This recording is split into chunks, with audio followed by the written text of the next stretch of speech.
Poursuivons. 1$ américain. Les États-Unis étant une colonie britannique jusqu'en 1776. Sur la face, on voit George Washington, le premier président des États-Unis d'Amérique, franc-maçon et un des pères fondateurs. Sur le dos du billet, nous voyons une pyramide avec un œil. Beaucoup reconnaissent cette image qui a été décrite comme un symbole d'une société secrète qui voudrait dominer le monde. Mais peu savent que ceci est nommé le delta lumineux, un symbole maçonnique. Et très peu de gens savent qu'en plus c'est le sceau officiel des États-Unis d'Amérique depuis 1782. Et oui, l'aigle que vous voyez sur le billet est la face du sceau, et la pyramide est le dos du sceau officiel des États-Unis d'Amérique, fondé par des francs-maçons, George Washington, Benjamin Franklin et j'en passe.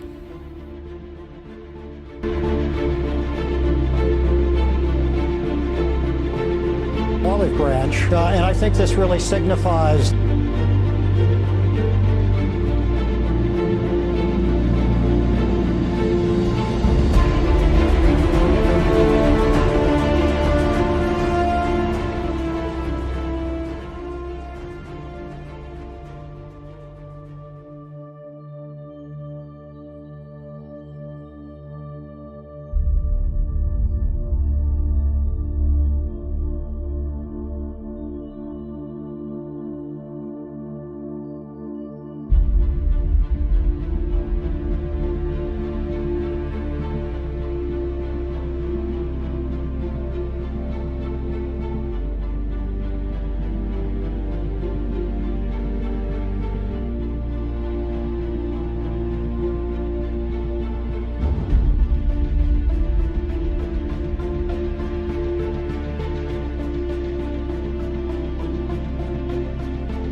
Il y a des siècles, bien avant les soi-disant révolutions, les soi-disant changements de système de gouvernance et les prétendues démocraties, les familles régnantes d'Europe se sont rapprochées et se sont unies par des mariages consécutifs entre eux et se sont finalement unis autour de l'Empire britannique.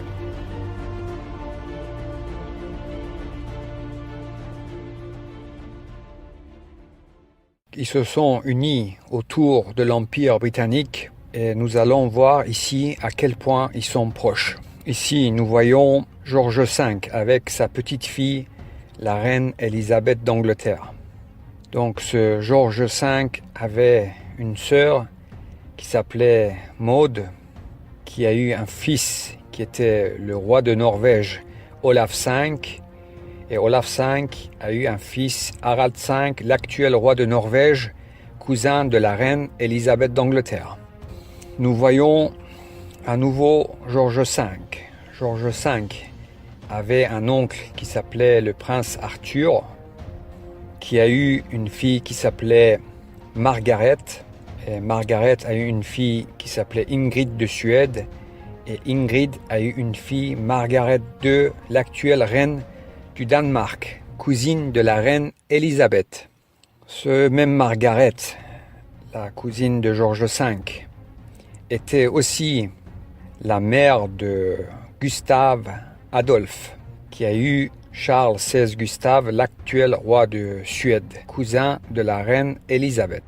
George V avait aussi une tante qui s'appelait la princesse Béatrice. Celle-ci a eu une fille qui s'appelait Victoria Eugénie, qui a eu un fils, Juan de Bourbon, qui était le père de Juan Carlos, le roi d'Espagne, et actuellement Felipe, qui est le roi d'Espagne. Et comme nous avons vu tout au début, George V avait un cousin germain, le tsar de la Russie. Leur mère était sœur. Alexandra de Danemark était la mère de George V, et sa sœur Maria était la mère de Nicolas II, le tsar de la Russie. Ici nous voyons Maria, son fils Nicolas II et les 5 enfants de Nicolas II.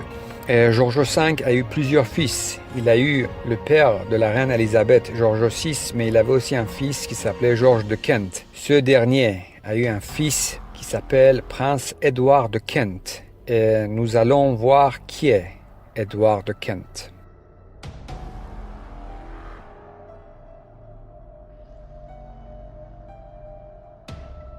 Following Grand Lodges. The Grand Lodge of New Zealand.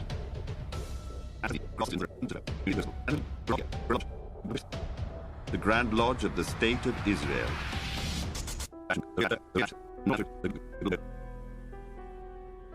The Grand Lodge Alpina of Switzerland.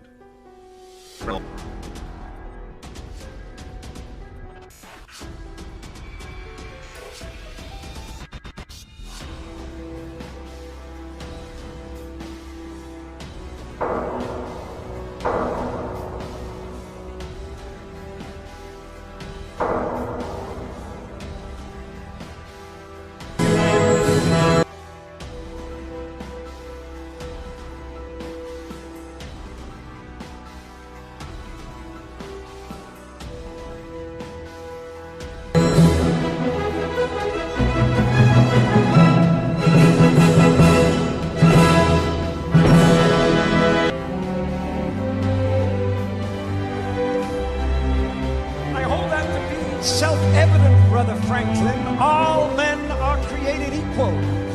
Indeed, Brother Washington. All Freemasons meet as equals, and we have an opportunity to create a nation in the very essence of Masonic morality. With freedom and tolerance of all religions and moralities that no government can oppress. You know, I think it would be a great idea if we wore our Masonic regalia when we're putting in place the foundation stone for the Capitol building. Freedom of speech, too, and the press, the right to peaceful assembly, and... Did you say regalia? Yes. Well, it would be wonderfully symbolic, don't you think? You'll be wanting to put the all-seeing eye on our banknotes next. You think I'm taking it a bit far? Please don't...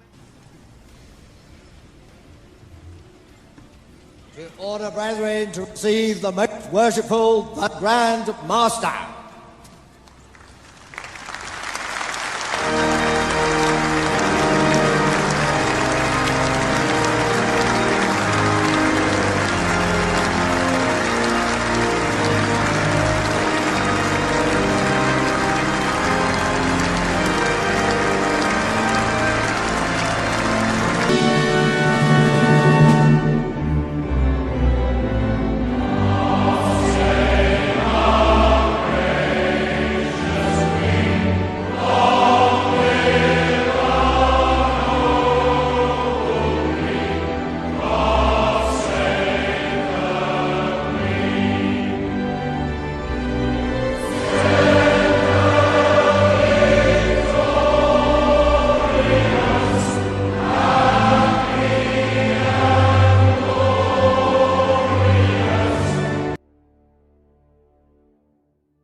Il y a des siècles, bien avant les soi-disant révolutions, les soi-disant changements de système de gouvernance et les prétendues démocraties, les familles régnantes d'Europe se sont rapprochées et se sont unies par des mariages consécutifs entre eux et se sont finalement unies autour de l'Empire britannique.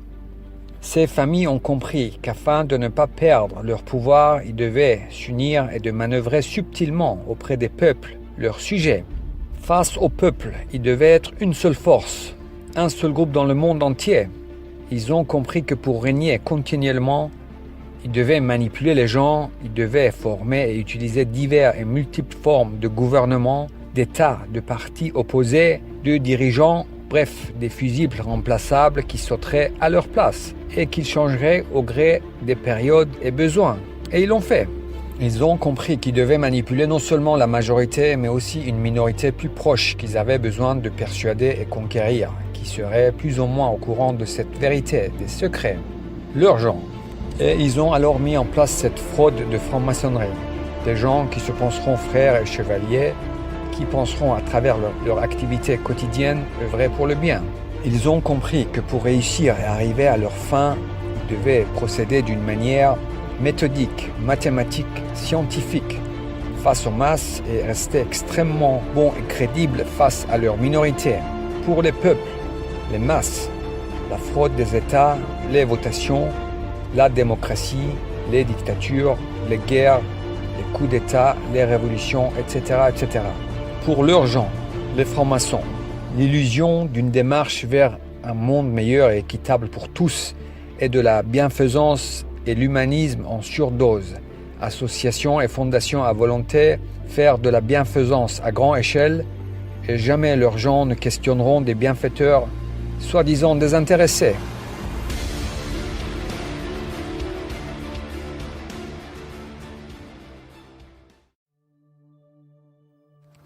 Ils se sont entendus dès le départ. Principe premier. Tout sera sous leur contrôle, tout. Personne n'aura le contrôle de l'argent dans le monde sauf eux. Zéro exception. Contrôle absolu. Les grandes sociétés, les multinationales, ils ont créé tout ce qui est grand et tout ce qui grandit et réussit est à eux. 100%, zéro exception, zéro. Différents noms, différentes marques, différents pays, différents fondateurs, 100% à eux. Personne n'aura le contrôle des moyens de propagande sauf eux. Imprimeries, journaux et plus tard les télés, les médias alternatifs, réseaux sociaux, tout. Zéro exception, contrôle absolu. De même que les domaines de la communication, la santé, l'éducation, etc., etc. Différents noms jouant la concurrence, les guerres commerciales et les procès pour rester extrêmement crédibles. Exemple, Google et Yahoo, Microsoft et Apple, Coca-Cola et Pepsi, etc., etc. Tous les multinationales, zéro exception, principe premier. Bien ficelés et bien dirigés de manière méthodique, scientifique, les gens penseront vivre dans un monde divisé par des États et des régimes plus ou moins autoritaires ou démocratiques, alors qu'un seul groupe dirige et décide de quels gens de quel pays doivent bien vivre, quels gens de quel pays doivent travailler plus, quels gens de quel pays doivent souffrir économiquement, etc., etc. Les gens qui doivent, dans tous les cas, vivre convenablement, extrêmement bien, pour ne pas aller les questionner, seront la minorité que contrôlent méthodiquement. Des gens qui les pensent de toute façon bienfaiteurs de l'humanité, qui se penseront frères, penseront faire le bien. Personne ne parlera, tous bien entourés, s'espionnant les uns les autres, et la fraude les espionnant tous, bien consignés, et maintenant les bracelets connectés pour leur bien et le bien des gens.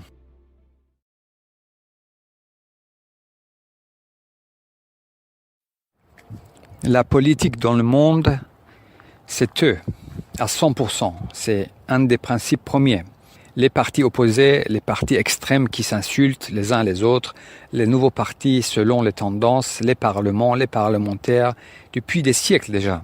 Ceux qui trompent les gens sur ce qu'est vraiment la franc-maçonnerie, c'est eux, historiens, écrivains, journalistes, cinéastes, blogueurs, youtubeurs, plus ou moins connus, simples francs-maçons agissant pour la plupart innocemment, étant persuadés de protéger les bienfaiteurs de l'humanité.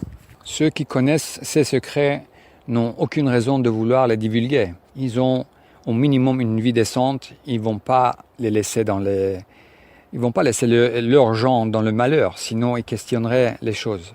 Donc ils ont une vie qui va d'au minimum décente à extrêmement réussie, affaires, médias, politique, showbiz, art, sciences, etc., etc. Et comme ils les pensent bienfaiteurs, désintéressés, œuvrant pour le bien commun de tous, ils les protègent et participent et laissent faire.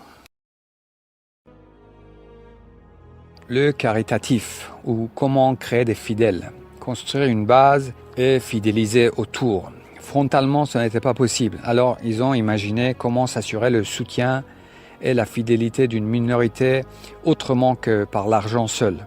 Et ils sont arrivés à ça. À travers leurs tâches quotidiennes, ceux qui feront le bien tous les jours dans des structures mises en place par eux les penseront bons, des bienfaiteurs désintéressés. Ceux qui les verront installer l'eau et l'électricité dans des villages en Afrique les penseront bons. Ceux qui les verront moderniser des hôpitaux dans le tiers-monde les penseront bons. Ceux qui les verront aider dans des villages en Afrique les penseront bon. Et surtout, ne pas oublier de bien installer le Wi-Fi partout.